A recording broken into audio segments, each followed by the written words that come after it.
সদ্গুরুকে আমি একদিন পঞ্চবটির কাছ দিয়ে ঝাউতলার বাহ্যে যাচ্ছিলাম, শুনতে পেলুম যে একটি কোলা ব্যাঙ খুব ডাকছে। বোধ হলো সাপে ধরেছে। অনেকক্ষণ পরে যখন ফিরে আসছি তখনও দেখি ব্যাঙটি খুব ডাকছে। একবার উকি বের দেখলুম কি হয়েছে, দেখি একটা ঢোঁড়ায় ব্যাঙটাকে ধরেছে। ছাড়তেও পারছে না, গিলতেও পারছে না, ব্যাঙটার যন্ত্রণা ঘুরছে না। তখন ভাবলাম ওরে যদি জাত সাপে ধরতো, 3 ডাকের পর ব্যাঙটা চুপ হয়ে যেত। একটা ঢোঁড়ায় ধরেছে কিনা, তাই সাপটার যন্ত্রণাও ব্যাঙটারও যন্ত্রণা।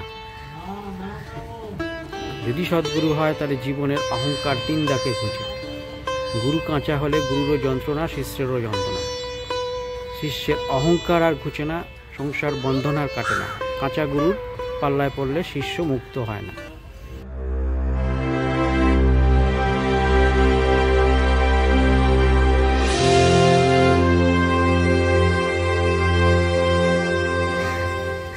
সুপ্রভাত প্রিয় দর্শক, আজকে ডিসেম্বর মাস 21 তারিখ। আর একটা নতুন ব্লগ, নতুন দিনে আপনাদের সামনে আবার উপস্থিত হয়েছি আমার অরূপ জার্নি চ্যানেলের তরফ থেকে। আমার নাম অরূপ। আজ যেখানে এসেছি, আমরা জানি 1 জানুয়ারি কী জন্য বিখ্যাত, রামকৃষ্ণ পরমহংসদেবের কল্পতরু উৎসব। এই দিনকেই তিনি কল্পতরু হয়েছিলেন। আমি যেখান থেকে স্বাগত জানাচ্ছি সেটি হলো কাশীপুর উদ্যানবাটি। এটি হলো রামকৃষ্ণ পরমহংসদেবের যে কল্পতরু হয়েছিলেন সেটি হলো সেই মূল জায়গা। সেই আম গাছের তলায় 1886 1 জানুয়ারির দিনে তিনি তার শিষ্যদের গুরু মন্ত্রণা দিয়েছিলেন এবং সেবাহিতদের বা মানুষের পাশে দাঁড়ানোর জন্য যে পরামর্শ দান করেছিলেন, তাই নিয়েই তিনি এই কল্পতরু উৎসব পালন হয় ওই দিনটারই। তা 1885 11 ডিসেম্বর থেকে 1886 16 আগস্ট এরকম যে প্রয়াণ দিবস, ততদিন পর্যন্ত তিনি কাশীপুর উদ্যানবাটিতেই ছিলেন। এই কারণে এই কাশীপুর উদ্যানবাটি অত্যন্ত একটি গুরুত্বপূর্ণ একটি স্থান। আজ এটি রামকৃষ্ণ সংঘের দ্বারা পরিচালিত রামকৃষ্ণ বাটি। কাল 22 ডিসেম্বর সারদা মায়ের জন্মতিথি। এখানে বিশেষ আয়োজন চলছে, আমরা আজ সেটাই দেখব। আমার সঙ্গে থাকুন, আজকে উদ্যানবাটিটা একটু ঘুরিয়ে দেখাবো। এখানে নিত্য ভোগ প্রসাদের ব্যবস্থা যদিও নেই, তবে কালকে এলে, মানে 22 ডিসেম্বর সারদা মায়ের জন্মতিথি, সেদিনকে এলে ভোগ প্রসাদ পাওয়া যায়। বিশেষ বিশেষ দিনে 1 জানুয়ারি বিশেষ বিশেষ দিনগুলোতে এখানে ভোগ প্রসাদ পাওয়া যায়। তা এখানে যে ঘরটিতে তিনি ছিলেন, আমার পিছনে দেখতে পাচ্ছেন দোতলা যে ঘর, এই দোতলায় তিনি থাকতেন, তার শিষ্যদের গুরু মন্ত্রণা দিতেন। আর নিচের ঘরটা ছিল যেখানে সারদা মায়ের একটি উপাসনালয়, আর ওপরের ঘরটা বর্তমানে রামকৃষ্ণদেবেরই উপাসনালয়। এখানে প্রচুর বৃক্ষ রয়েছে, ফলের গাছ, ফুলের গাছ। রামকৃষ্ণদেবের বিভিন্ন জীবনীর প্রদর্শন ছবি এখানে আছে। বিশালবাড়ি চত্বর। তা কীভাবে আসবেন, যারা আসেননি তারা একবার এসে ঘুরে যেতে পারেন। কলকাতার মধ্যেই, বেশি দূর নয়। যদি শিয়ালদা থেকে আসেন তাহলে শিয়ালদা থেকে ব্যারাকপুরগামী বাসগুলো ধরতে পারেন, আর নাহলে দমদম স্টেশনে নেমে দমদম স্টেশন থেকে বিটি রোড চিড়িয়া মোড়ের দিকে আসতে হবে। চিড়িয়া মোড় ক্রস করে সোজা রাস্তায় যেটা ঢুকে এসছে, ওখানে অটোওয়ালাকে বলবেন 10 টাকা ভাড়া দিয়ে উদ্যানবাটি নামিয়ে দেবে। শান্ত, স্নিগ্ধ, মনোরম একটি জায়গা। আজকের ভিডিওটি আপনারা দেখুন আর আমার পাশে থাকবেন। অবশ্যই সাবস্ক্রাইব করবেন আর পাশে থাকা বেল আইকনটি প্রেস করবেন। নমস্কার, তাহলে ভিডিওটি শুরু করি। কাশীপুর চিড়িয়া মোড়ে দাঁড়িয়ে আছি। চিড়িয়া মোড়ের এই যে ওপারে যে রাস্তাটা, এটা আসছে দমদম থেকে, এই রাস্তাটা আসছে সেই চিড়িয়া মোড়ে মিট করছে। এটা চৌমাথা মোড়। এই বাসটা যেদিকে চলে যাচ্ছে শ্যামবাজারের দিকে, আর ওপারে যে রাস্তাটা চলে গেছে ওই দিকে যাব, গেলেই কাশীপুর। এই যে রাস্তাটা আমরা ক্রস করব, ক্রস করলাম, ক্রস করে সোজা আমরা ঢুকে আসবো। এই সামনে অটো ধরে চলে আসলাম কাশীপুর উদ্যানবাটি। একটি জীবন্ত দলিল এই কাশীপুর উদ্যানবাটি, যেখানে শ্রী শ্রী ঠাকুর পরমহংসদেব রামকৃষ্ণ তার কল্পতরু হয়েছিলেন এই 1 জানুয়ারি। এখানটা কার পার্কিংয়ের জায়গা আছে। এই হচ্ছে অফিস ঘর, একটি গ্রন্থাগারও আছে।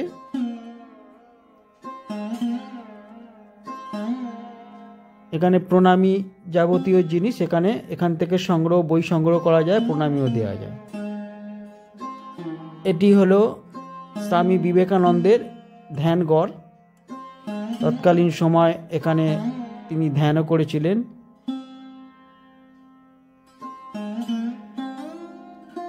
এটি একটি উল্লেখযোগ্য একটি ঘর বলা যায়।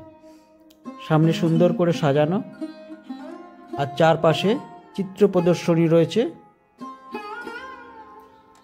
একে একে দেখব চিত্র প্রদর্শনী। ভগবান শ্রী রামকৃষ্ণদেবের জীবনী আর উপদেশ এক এক করে দেখতে থাকুন।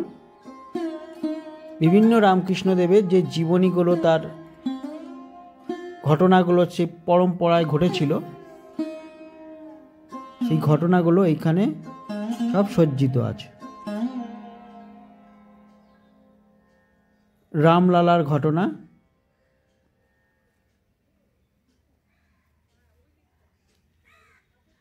তোতাপুরী,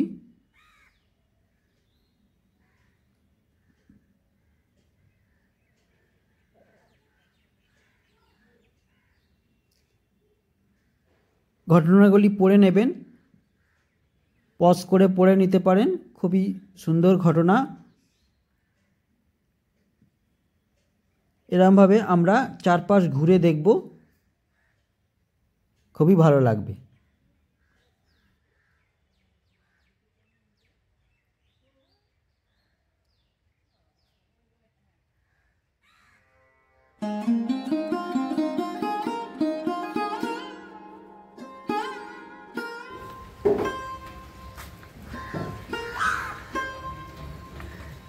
সদ্গুরুকে আমি একদিন পঞ্চবটির কাছ দিয়ে ঝাউতলার বাহ্যে যাচ্ছিলাম, শুনতে পেলুম যে একটি কোলা ব্যাঙ খুব ডাকছে।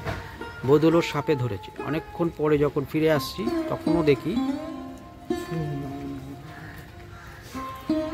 ব্যাঙটি খুব ডাকছে। একবার ওকে বেরে দেখলুম কি হয়েছে। দেখি একটা ঢোঁড়ায় ব্যাঙটাকে ধরেছে, ছাড়তেও পারছে না, গিলতেও পারছে না, ব্যাঙটার যন্ত্রণা ঘুরছে না।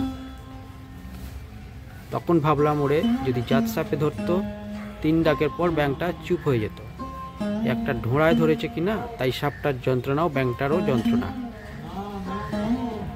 যদি সদ্গুরু হয় তাহলে জীবনের অহংকার 3 ডাকে ঘুঁচে। গুরু কাঁচা হলে গুরুরও যন্ত্রণা, শিষ্যেরও যন্ত্রণা। শিষ্যের অহংকার আর ঘুচে না, সংসার বন্ধন আর কাটে না। কাঁচা গুরুর পাল্লায় পড়লে শিষ্য মুক্ত হয় না।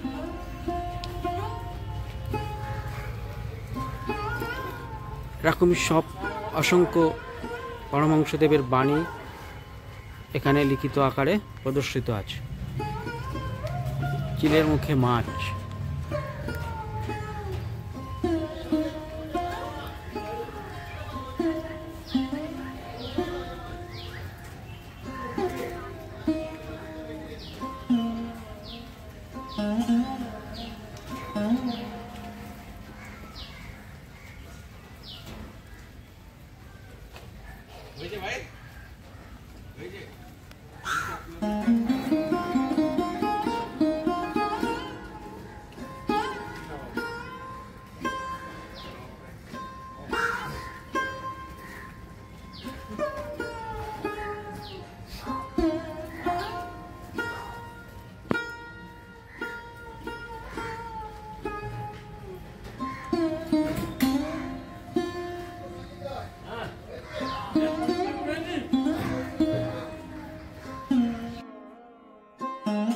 জগৎজননী সারদা মার 172তম জন্মদিবস উপলক্ষে আজ কাশীপুর উদ্যানবাটি উপস্থিত হয়েছি।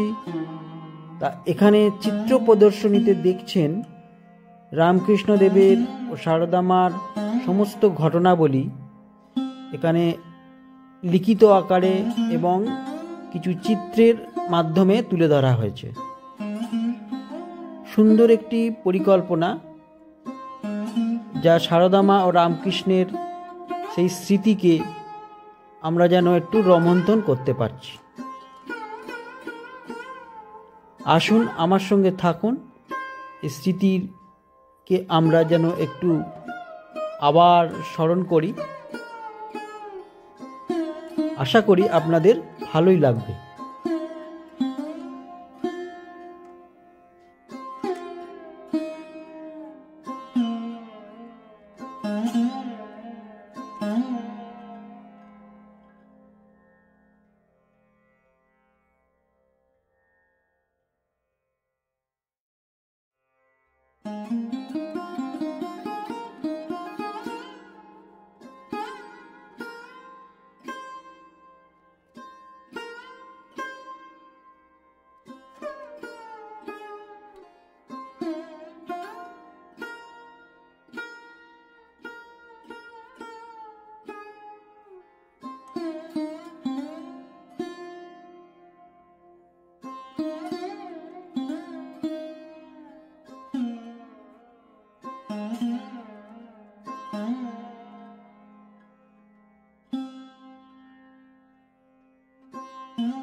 সুপ্রিয় দর্শক, আমার পিছনে দেখছেন বিশাল প্রাঙ্গণ।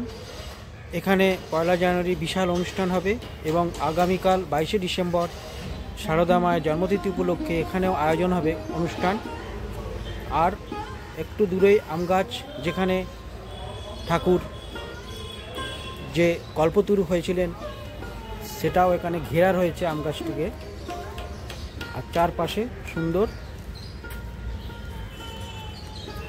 ফুলের সমারোহ, বিভিন্ন ফুল গাছ এখানে চাষ করা হয়। পরিষ্কার জায়গা, দূরে দূরে একটি ঝাউ গাছ আপনাদের দেখাচ্ছি, আমার সঙ্গে থাকুন। দূরে একটি ঝাউ গাছ ঘেরা রয়েছে। আর দূরে যে দোতলা বাড়িটি, এটি হলো প্রধান উপাসনালয় এবং ঠাকুর দোতলায় থাকতেন আর সারদা মা নিচে।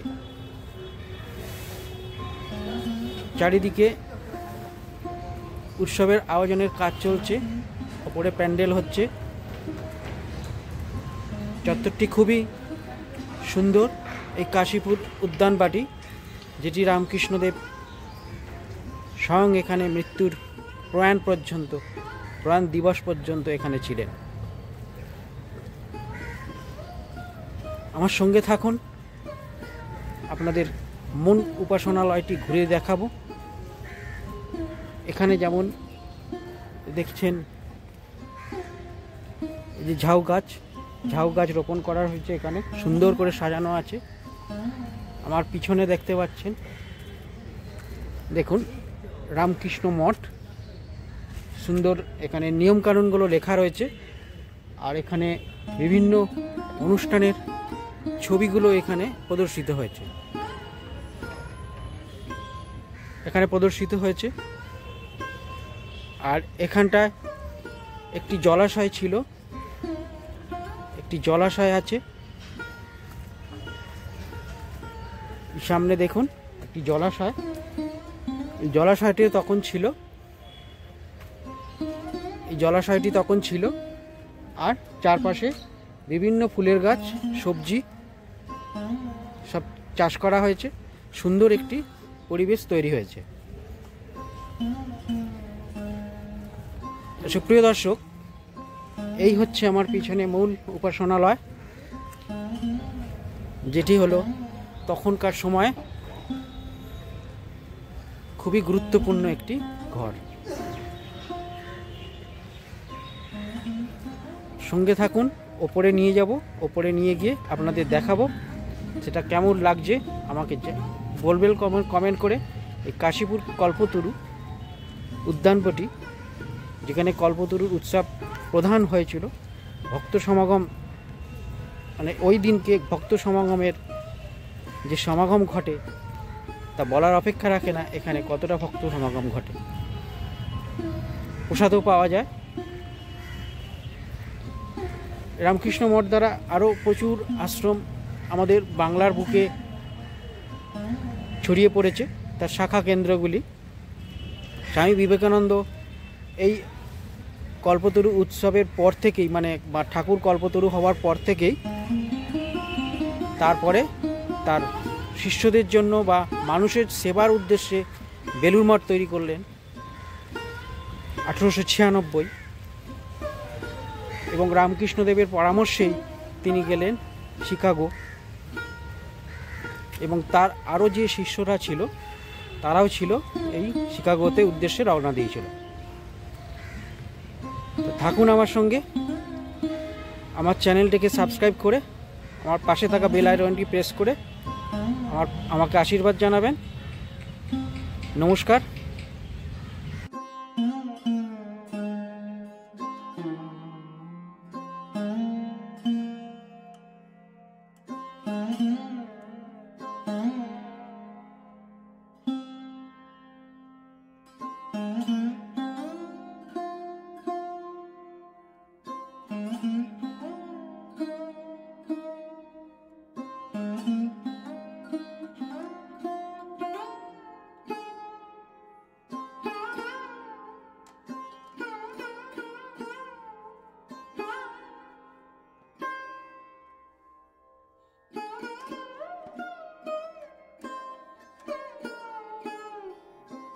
আসুন এবার আমরা মূল উপাসনালয়, সেই প্রাচীন জীবন্ত একটি দলিল বহন করে চলেছে এই পুরনো সেই বাড়িটি।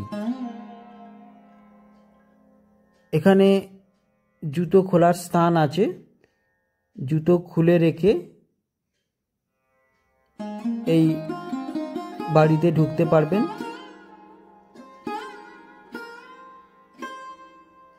এখন এটিকে যথেষ্টই মেরামত করে রং করে এর যত্ন করা হচ্ছে। এই ঢোকার স্থানটি একটু এগিয়ে গিয়ে সামনের দিকে আছে। এই এখানে জুতো খুলে রাখার জায়গা।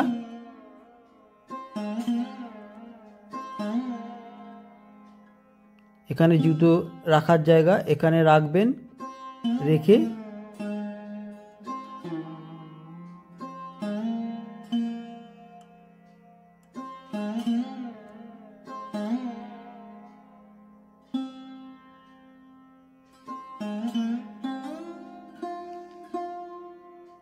আমরা ওপরে যাব। এবার ওপরে রামকৃষ্ণদেব যেখানে থাকতেন সেখানের দর্শনীয় জায়গাটি দর্শন করব। তারপর নিচে আসব, মা শারদার বিগ্রহ বা এখানে ফটোফ্রেমকে আমরা দর্শন করব। সুন্দর একটি সাজানো গোছানো পরিপাটি করে সজ্জিত হয়ে আছে রামকৃষ্ণ পরমহংসদেব।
সুপ্রিয় দর্শক, দেখলেন মূল উপাসনালয়, সেই আম গাছ যেখানে কল্পতরু হয়েছিলেন। আজকের মতো ভিডিওটি শেষ করছি। আবার আরেকটি ভিডিও মাধ্যমে আপনাদের সামনে হাজির হব। এর নেক্সট ভিডিওটি একটি ভালো অজানা আশ্রম আপনাদের পরিবেশন করব। আমার সঙ্গে থাকুন আর সাবস্ক্রাইব করবেন। পাশে থাকা বেল আইকনটি প্রেস করে দেবেন। নমস্কার।